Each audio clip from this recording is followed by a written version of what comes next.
The IDF has been pushing forward in this ground invasion. We've seen the attack targeting the Hamas leader at this refugee camp. How much warning did civilians have before this airstrike at the camp? 2.5 weeks. It's been 2.5 weeks since Israel warned the residents of northern Gaza to get out of harm's way for their own safety. And the reason we did that is because northern Gaza is where Hamas, which of course perpetrated the October 7th massacre, has embedded most of its infrastructure.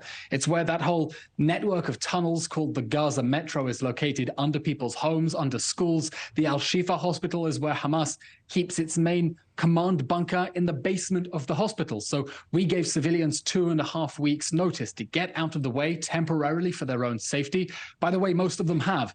Of the 1.1 million residents of northern Gaza, 800,000 have already fled south for their safety, and we hope that others will also move south temporarily for their safety. It's not a long distance. It's about 10 miles at most, because we're going after Hamas. We're going after the whole of the Hamas infrastructure responsible for the October 7th massacre. We don't want to see people being hurt. You know, I have to say, from a military perspective, we've clearly surrendered the element of surprise that we would have had if we hadn't given civilians that much notice to leave. But it's important for us that no more civilians get hurt. So we're giving them ample notice to leave, and we're reaffirming our call. Civilians should get out of harm's way. This is a war against Hamas, which declared war on us with October 7th. We're fighting back at them, not the people of Gaza. Do you have an estimate on how many civilians were there and were killed? I can't speak to specific numbers, but what happened yesterday, it appears, is that the IDF struck a tunnel network located underneath Jabalia. The airstrike went between the buildings, but because that tunnel network extended underneath people's homes, that had rendered them structurally unsafe. And so those buildings suffered damage because Hamas had decided to store explosives underneath people's homes, clearly in grave violation of international law. Not that the terror organization that 2.5 weeks ago burned, beheaded, butchered, raped, tortured, and mutilated 1,400 Israeli civilians cares about international law, but it's important to be clear on that. And we hold Hamas solely accountable and responsible for all the horrific humanitarian suffering inside the Gaza Strip. It's why, again, we reaffirm our call for civilians to get out of harm's way. We don't want them to get hurt. We're going after Hamas and Hamas alone.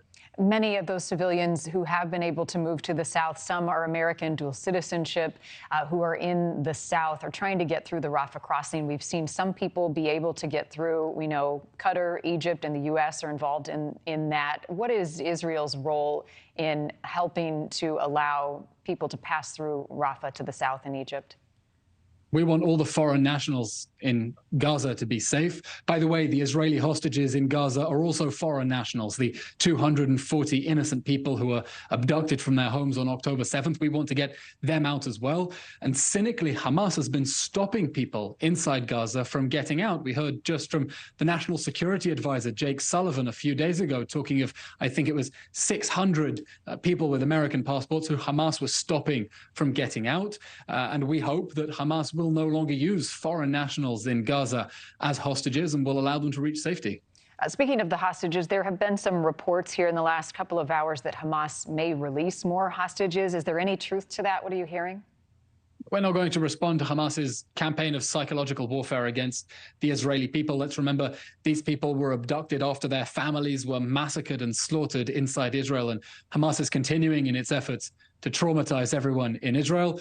Our approach is that only pressure is going to force Hamas to release the hostages. Diplomatic pressure and military pressure. We had 4 hostages released because of international diplomatic pressure. Another who was rescued by IDF forces. Clearly standing to one side and asking Hamas to be nice and release these people was never an option. And our assessment is this ground offensive is going to be creating the conditions to advance that goal of getting our hostages safe and bringing them home to their families. And part of that equation, Qatar has been an important player in the release of some hostages. Operating, though, a base and bank for Hamas within Qatar is a concern. They've helped mediate some of the hostages' releases, but healthy skepticism of Qatar must be applied here. What is your view on Qatar's role? I'm not going to get into discussions of the negotiations that may be happening to release the hostages. Clearly, that is a very sensitive subject. But we've been very clear. Hamas proved itself on October 7th to be worse than ISIS with the atrocities that it committed and live streamed, by the way, on its own social media and sometimes on its victims' own social media. And the whole world must close ranks against Hamas, just as it closed ranks against ISIS. No country in the world would have had diplomatic relations with ISIS, would have given it shelter, and no country in the world should give shelter to Hamas. Thank you for watching. Go to newsnationnow.com to find NewsNation on your television provider. And don't forget to click the red subscribe button below to get more of NewsNation's fact-driven, unbiased coverage.